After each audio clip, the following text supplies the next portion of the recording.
Misalnya ada orang makan gedang goreng di warung terus ditangkap Pak polisi, wah ini pencurian, mesti bakulnya agak terima, enggak ada pencurian, memang tak jual. Nah, yang kasus begini, ini yang kasus, ini mungkin kasusnya anak-anak yang masih kos atau masih mahasiswa.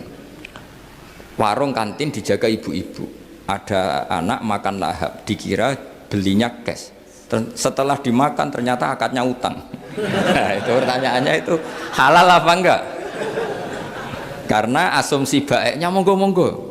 Karena apa sudah mengkhayal nanti ada sekian uang cash didapatkan. Ternyata nyatet atau hutang.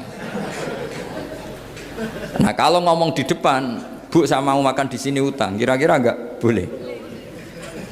Wah, itu ada sekian PR, makanya saya sering muji orang-orang yang enggak alim. Enak-enaknya orang tuh orang enggak alim karena enggak kesulitan seperti ini. Kita sebagai peneliti fikih itu sering kesulitan. Nah, sama Anda misalnya naik Grab atau naik taksi atau apa, ketika Anda naik itu posisinya gasap apa pinjem, dikatakan akad sewa belum bayar, dikatakan pinjem nanti harus bayar. Jadi ada sekian masail fikih yang jadi perdebatan. Nah, apapun itu nanti kata finalnya itu dia yang punya, yaitu supir taksinya atau baeknya, penjaga warung tadi. Nah, sehingga hukum itu bagi orang lain sudah tidak sah kecuali bagi yang punya. Nah, di sini ini kelihatan benarnya mazhab ahli sunnah wal jamaah. Ahli sunnah mengatakan apapun salahnya seseorang setelah dia beragama Islam itu wilayahnya Allah. Kita tidak bisa berbuat apa-apa. Makanya ada ayat laisalaka minal amri syai'un aw yatuba alaihim aw yu'adzibah. Muhammad, meskipun kamu kekasih saya, kamu tidak punya otoritas menentukan si A dimaafkan, si A disiksa. Otoritas itu hanya bagi saya, kata Allah. Sehingga banyak orang yang Nabi kurang srek karena membunuh pamannya Hamzah malah dikasih tobat sama Allah, namanya Wahsy. Wahsy itu orang yang Nabi gak suka karena pernah membunuh Sayyid Hamzah di perang Uhud, tapi sama Allah marah dikasih tobat. Sa'labah yang sering ibadah di masjid, sering iktikaf, saking seringnya ibadah itu sampai digelari hamamatul masjid, merpatinya masjid. Tapi na'udzubillah beliau malah berakhir dengan su'ul khatimah. Kita tidak pernah tahu. Kenapa begitu? Karena begini, wilayah yang absolut itu hanya milik Allah Subhanahu wa Ta'ala. Sehingga Nabi kalau ketemu Wahsy ya bilang, iman kamu sudah saya terima, Islam kamu sudah saya terima, tapi saya ini manusia, tolong sembunyikan wajahmu dari saya, karena kalau saya ingat kamu itu mangkel, karena ingat kamu pernah membunuh Hamzah. Tapi saya sebagai Nabi harus nerima iman kamu, karena Nabi itu gak boleh dendam. Tapi kalau mangkel-mangkel sedikit kayaknya agak boleh mungkin ya, mungkin itu ya. Tapi profesional, Nabi sebagai manusia nggak berkenan melihat Wahsy, tapi sebagai Nabi legowo terhadap imannya Wahsy. Tapi Allah sendiri yang ngendikan laisa laka minal amri syai'un aw yatuba. Coba orang munafik, kayak apa salahnya orang munafik? Tapi ketika Allah ngendikan tentang orang munafik gimana? Wa yu'adzibal munafiqina in sa'a aw yatuba. Allah bisa saja menyiksa orang munafik insya'a kalau berkehendak aw yatuba, atau Allah mengasih tobat. Nah, karena pendapat ahli sunnah itu lebih valid sesuai ayat-ayat Quran, maka yang diikuti mayoritas di dunia adalah mazhab ahli sunnah wal jamaah. Dan itu dimulai cara berpikir yang sederhana, yang berhak menentukan khitab ya yang punya, titik itu saja. Yang berhak menentukan khitab ya yang, lah tentu yang punya alam raya ini hanya Allah Subhanahu wa Ta'ala. Makanya Allah mensifati dirinya Malik Yaumiddin. Kita tidak bisa. Makanya bahaya ya, pikiran-pikiran kayak Khawarij itu bahaya. Sampai nggak usah tanya saya. Lalu Khawarij kalau di era modern siapa Gus? Anda provokator kalau tanya gitu. Ya itu tidak boleh provokator. Pokoknya pikiran itu salah karena membatasi otoritas Allah Subhanahu wa Ta'ala. Allah itu paling tersinggung kalau sifatnya dipakai, dicatut. Di Sahih Muslim itu ada riwayat, di hadis Muslim termasuk hadis Sahih itu Bukhari dan Muslim, itu ada seorang soleh sujud. Pas sujud dia diinjek orang preman, kira-kira seperti itu kalau sama diinjek. Terus si yang sujud tadi bilang gini, wawahi, ada kata wawahi, wawahi la yaghfiru wahu laka, demi Allah, Allah tidak akan maafkan kamu. Saat itu juga Allah ngasih wahyu kepada Nabi di zaman itu, bilang ke yang sujud, pahala sujud tak cabut, dia tidak punya pahala, dan yang menginjek dosanya tak ampuni. Terus nabinya tanya, kenapa ya Allah? Saya tersinggung, kata Allah, hanya disetatuskan nggak bisa memaafkan. Padahal wa anal ghafir wa anal akhid bidzunub. Saya adalah zat yang bisa maafkan, bisa nyiksa. Kenapa status saya tinggal satu?